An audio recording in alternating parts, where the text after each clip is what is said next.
So what's up guys, for today's video ay gagawa ako ng mga kababalaghan na hindi nyo naman alam. For sure mga guys, nakikita nyo tong mga pinggan namin na nandyan. Ayan, lahat yan malilinisan sa gagawin kong ito. So nakikita nyo yung balding blue dyan? Kulay yellow gayam deta mga guys. Nasa harap ng pusa namin yan. Yan, nakikita nyo yan? So ayan, kinuha ko na nga yan, no. Nandyan ako, tignan nyo ako. Binagkat ko na yan. Puro yellow kami dito. Lahat puro yellow.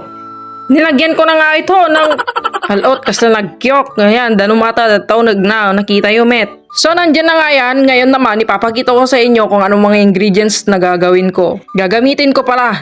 Nakalimutan ko. Yan, nandyan yung ano, yan, yung...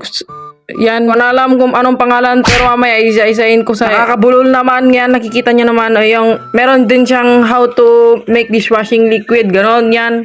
Yan, may sticker din yan, yon yellow din yan. Oh. At kung nagtataka ka naman kung ilang liters ba yung linagay ko dun sa balde, 14 liters lang, pero kung gustong 15, 100,000 liters, okay lang. Kinuha ko na nga rin yung akno namin, yung sandok, para paghahalo ko dun, para pag mekos-mekos ko naman dito, pag mekos-mekos yan. At yan, rurugyan ko na nga yan at na itong taga-video ko di malaman kung saan ang gulo ang kanyang ibibideo sa akin. Yan.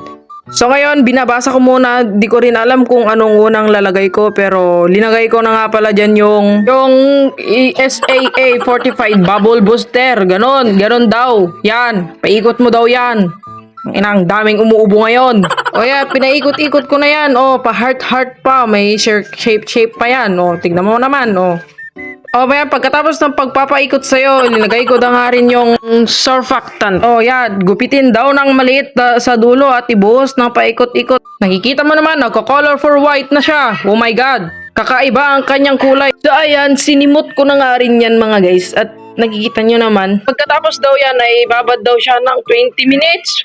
Ibuhos ko na nga itong thickener sana pero nakalimutan kong ilagay yung premix pala na pangpakulay niya at pangpabango. Kalimutan ko yon mga guys. Kailangan mo lang ihalo talaga to kasi may malagkit pa siya sa loob yung linagay nating white kanina. So habang gumagawa nga ako nito mga guys, madami akong napansin na failed sa aking ginawa. Yung mga konting pagkakamali lang. Pero ayos lang naman yan kasi yun naman talaga natututo yung mga tao kapag nagkakamali sila mga guys, diba?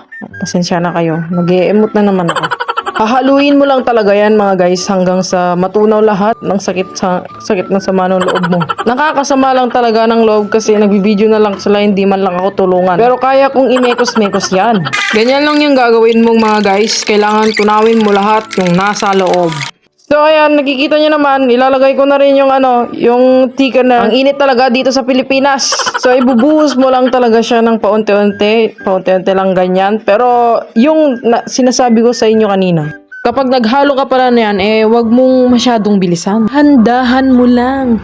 Wag mong masyadong bilisan kasi alam mo, lalagkit talaga yan. Sobrang lumagkit na guys. So ayan lang naman guys. So kapag katapos ka nang maghalo at sigurado ka na talaga sa kanya, takpan mo na yan bago. O eto daw, pagkatapos daw na natunaw at takpan, ipahinga daw siya. Ipahinga mo daw siya ng 24 hours. Magpahinga ka naman.